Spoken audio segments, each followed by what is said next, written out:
You know, a lot of people I've seen have been complaining about the season's, I'll just say, speed. They think that the Squid Game should start on the first episode and we should get a game an episode and not have any backstory and any details behind why the characters are doing what they're doing.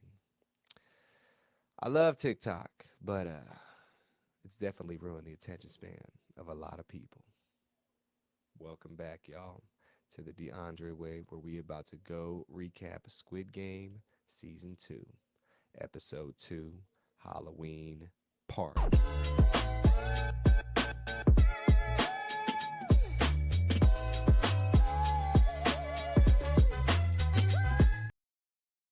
Welcome back, y'all, to the DeAndre Way. If this is your first time here, welcome. I thank you so much for joining me as we uncover the Squid Game Episode 2, Season 2.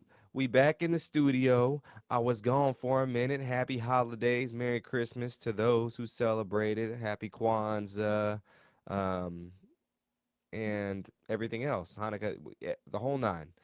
And getting ready for a Happy New Year. We have this won't be the last video of the year, but we're getting down to that. So yeah, it's been a great year, and I thank y'all for appreciating. I appreciate y'all for joining, and I'm excited to get to talk about the show that started it all, which is Squid Game. And so we are in episode 2, like I said, titled Halloween Party. Now, this my first initial reactions after this episode was more thrill and suspense. Now, this season so far, the theme has been thrill and suspense, thrill and suspense, thrill and suspense. It wasn't super thrill and suspense season 1. It was more kind of horror mixed with just suspense. I don't know about the thrill going on behind it, but definitely this season is gearing up the action scenes and whatnot.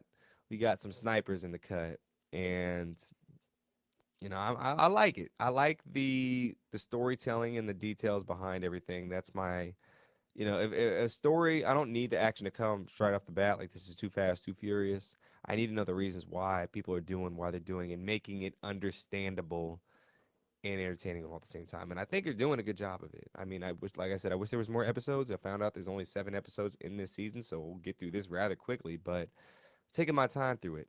I say the people who binge watch this show and just are hurried up to get up in here and release a video, I think they're doing the show and themselves a disservice because if you're just rushing to watch the episodes and then hurry up and get on here to post a video so people can watch it just to give your non-completed, non-full scope of site review on what happens, then you're sadly mistaken. This isn't some show that you can just understand and comprehend everything within a short period of time. And so that's why I'm taking my time going through this, and we're getting through it one day at a time. And so I'm gonna try and get. Hold on, y'all. I gotta plug this in. I didn't want the laptop to die. Try to get through at least one episode a day. That's the plan, and get this. We gonna get it to New Year's, and I think it should be good there. And I got some other surprises. Hopefully, we can get to y'all. I definitely have some contestants on a Beast game that I know that I do want to talk to and hopefully get on here. I've not seen that yet myself, but we'll get to it. So we're gonna get right into it. Enough of the jibba jabba. So we start off in the Pink Hotel. I like the word on puns with there. Where old boy offed himself. He's done. Hasta la vista, El Fin. The game is over for this non-numbered player. Our suit man, as he lost the rock paper scissors game, and we find the goon. So look, I'm bad with the character names, but y'all know who I'm talking about. When I'm calling these people, I'm not calling them by their names because I am not trying to disrespect them not being Korean and not being able to pronounce it correctly. So I'm just gonna call what they are according to their character descriptions. So the goon is the guy that was playing against his boss in the rock paper scissors fight, and they were both tied up, and the boss ended up dying. That's who the goon is. Um, just so you guys know. We find our goon who won the rock paper scissors game tied up, and he tells Gohan 456, no, what's popping. Um, and so soon he goes and finds they go and find the cop because the goon told Gohan where the cop was at, and they pull up. the cop, he's our good guy cop, I guess we'll call him. He pulls up to him to arrest Gohan because he sees him, but then he gets knocked out by the goon. The goon comes and saves the day. I was like, okay, this man is look, he's full panic mode right now. This man is hysterical. He doesn't know what's going on. He just had to kill his boss and friend. So he's going through the Hunger Games right now and lost himself in the music. Everything is going haywire for this brother, but he honestly is killing me because he's just on tilt. He's the only one on tilt, and everyone else just seems like this crazy stuff is just whatever. But he's the only one kind of acting like how we would all act. So I appreciate him the most this episode. Um, but yeah, the goon is frantic, and he tells Gohan about everything.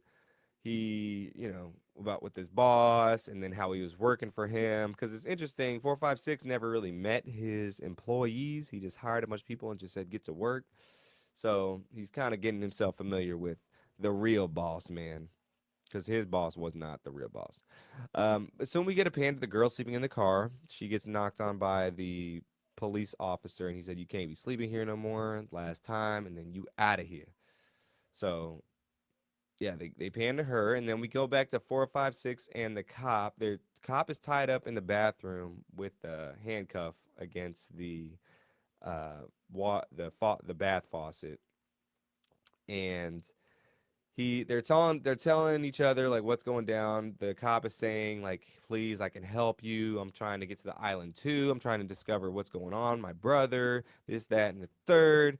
I can help you. I've seen things on the island that you haven't. And he proves to him that because if initially 456 didn't believe the cop that he was on in the Squid Game as well, but then he remembered that, or the cop reminded him, like, I was a guard and I whispered this in your ear. And so once he said that, he's like, okay, that had to be you in there. And so he's gaining his trust now. But yeah, once he convinces him that like, look, I can get in places that you can't. I know I have a secret eye. 456, he kind of had no choice but to bring him along. You can't just leave a valuable resource there, especially if you're willing to do anything to get this game stopped. Maybe a little selfish of him to try and get the game stopped right after he won the money. Like, let somebody else win the money. No, I'm just playing, y'all. He's being noble, doing a lot of things that nobody else would do. But yes, there's soon this trio. We have our trio: 456, the cop, and the goon. That is, our Squid Game Avengers at this point. Justice League, I guess you could say. And so neither the boss neither the goon or the cop care about the money. They don't need the money. They just want to take care of what's going down at this point because the Squid Game stuff has caused a lot of pain and turmoil for everyone in this situation. And the boss or the henchman, they don't care about the money. They just want the revenge. And so 456 soon, he's like, all right, we good? Y'all ready for it? And so they're like, yeah. And so what are we gonna do? We can't just fight them with us three against the whole army. So then he walks up and he's like, I got something for that. So he walks up in his bathroom, flicks the light on, puffs a cigar, and said, welcome. Let me show you my little friend. And he got about 20 pistols, 15 rifles, some K2s, the whole 9, 10, 11, 12, 13, 14, 15, 16 shebang in the bathroom, getting ready to bang, bang down on the Squid Game. And he finna turn up. This man got the collection. He's been using his money wisely, I see. And yeah, he says, like, look, that ain't it. And so he walks through the bathroom, he moves the bathroom curtain, and then there's this hole in the wall, and that hole in the wall leads to like four other hotel rooms where he has a shooting range. Oh, this man been working. He been practicing. He's like, look, these last few years ain't been a cakewalk, coach. I've been putting in that work for this time and this moment. So definitely he's ready to make something shake. You know what I mean? And I'm ready for it. This got me excited. This got me real excited. And so after that, they start, he used them as target practice. Like I said, we pan to an amusement park. So this part was interesting. I'm sure that we'll get the backstory to this full, and this is another part of the filler backstory that is going to be essential to the rest of the show, I feel. Just a hunch. We get to the amusement park and we get this little girl. She's at this parade, this Disney park parade looking thing, and they got these big mascots. You know, the ones that dance around. If you've been to Times Square, you see them dance around. Amusement parks, they dancing around. You don't know who they are. There's people behind it, but they're one of them gives a little girl a lollipop. And they go back into the dressing room and they take off their masks and they're just like unwinding because they're taking their 15. Well, the girl busts up in the dressing room and they all got to hurry and put their masks back on and just act like nothing's going on. You know, we got to keep the kids' fantasy and imagination alive as long as possible. And I respect the fact that they're willing to do this. You know, they're on their breaks. They could easily be like, forget it, I don't care. But they're trying to keep the illusion for this little, like, 4 year, 3 year, 4 year old girl. So it was very touching. Um, and soon, when the little girl's in there, she goes up to the bunny with the girl inside, and she gives the girl a picture. And so it was real sweet because the bunny, was the one who gave the little girl the lollipop, and she's basically just showing her appreciation. But then this other mascot walks up in the dressing room, and he's like, "Man, I had a terrible fucking day. God damn!" And then the girl hears him, and then she starts crying. And I'm just like, "Bruh, you gotta check your surroundings when you going into places, my brother. You ruin this whole girl's whole fantasy." So she starts crying, and then we pan back to 456 meeting with, I believe, Say Bayok's family, and that was the third place girl in season 1. I didn't pick up everything he was there for. I think he was just trying to like check in and whatnot. Maybe he still thinks she's alive or something. I don't know why he was there, but he pans to her. I kind of missed that part a little bit. See if you could fill me in.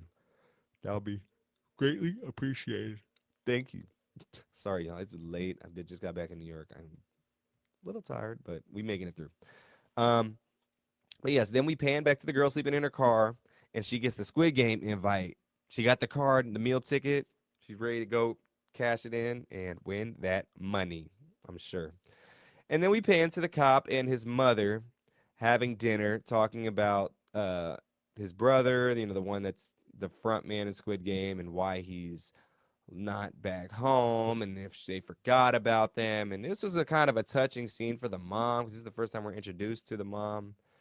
She, you know, she does isn't living the most glamorous life herself, and it's definitely most likely disheartening to know that. Well, she doesn't know, but you know, I not have her son there, and then the other son knowing what's really going down with it, but he can't tell his mom about it. I know that must be ripping him apart. Heartfelt scene to me. You know, this mother seems like she just cares and she just wants her two boys with her, but it's unable to happen because one of them is a psychopath. And so we soon also learned that the cop got a kidney from his brother, I believe. He got a kidney from his brother, which is a very interesting detail. I feel like that'll be brought up again later on. And then we pan back to the amusement park. The girl bunny quits her job because she's like, "Look, I can't do this no more. Y'all ain't paying me enough. I ain't getting no benefits. I don't get a 401k. What am I doing here?" And I'm gonna have to lie to little girls and convince them that I'm real. I don't blame you. Working in an amusement park is a lot of work. Now, if you are equity, they will give you a little bit more money. But I don't think these people were equity. I'm pretty sure they were just like waged performers on a very low wage. So, and it was very hot in there too. But yes, the little girl soon, we see go to the little girl at the amusement park, and all of a sudden she passes out. For some strange reason, we don't know what happened. I think she was just stressed, distressed. I don't know, but she passes out, and her father comes up, and he's an amusement park worker, and takes her to the hospital. So let's put our prayers out for the little girl. We don't know the full scope of the reason why, but never want to see that. And then we pan back to 456, soon going to the dentist to get a little procedure done. He gets, I ain't gonna say it's his wisdom teeth, but he gets some back tooth taken out and gets a tracker put in that spot of the tooth. Now that is really smart. I think they're gonna start doing that stuff to, maybe they can't do it to babies, but instead of like a tooth replacement, you can do, I don't know, put something in your body when you're a baby that just you won't know, like a sticker on like your mouth, the core of your mouth somewhere that you can't feel. you won't know is there, but it's a tracker and they'll know your whereabouts all the time. I feel like that's coming in the future. And if you don't want people's track, don't let the doctor put nothing in their mouth or watch them 24/7. Who knows where it could go? That's just my theory. But yes, he's at the hospital. He gets the fake tooth in there. Very smart, very smart. And then we pan back to the hotel, and the guys that our hero 456 has hired are practicing in the gun range. Former Marines, former cops, militants, etc. He definitely got, you know, the creme de la creme of Crime Stoppers in the building. And 456 soon calls his daughter on the phone, but she doesn't say anything when she answers the phone. She's like, "Hello, Daddy, is that you?" And he just is quiet. And I think he just wants to hear their voice rather than say anything because he's still ashamed of kind of being gone for so long, and who knows kind of what specifically went down with him and his daughter. Very sad, honestly. Um, but yeah, he didn't say anything. But sometimes you want to call people just to hear the voice, so I completely understand. And so it is now October 31st, Halloween. Let's get it popping. And the trio, Cop 456 and the goon, pop up to the club, and the 456 kind of goes as himself. Our goon goes as a unicorn head. He has like it's a masquerade, and so he goes undercover as a unicorn, but they knew that was him real quick and snuffed him out, and they jumped old dude. Now, I don't know if they killed him. I hope they didn't, because that's gonna piss me off. But he looks like he might be dead. But they're bringing 456 to this limo, and the pink suits guys are in the club, you know, causing all hell and chaos.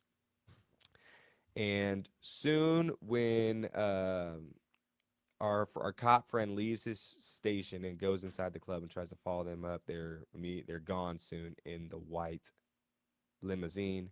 And once he get in the white limousine, 456, he's talking to the piggy, and the piggy is a voice for the front man, who is actually sitting in the front seat of the limo.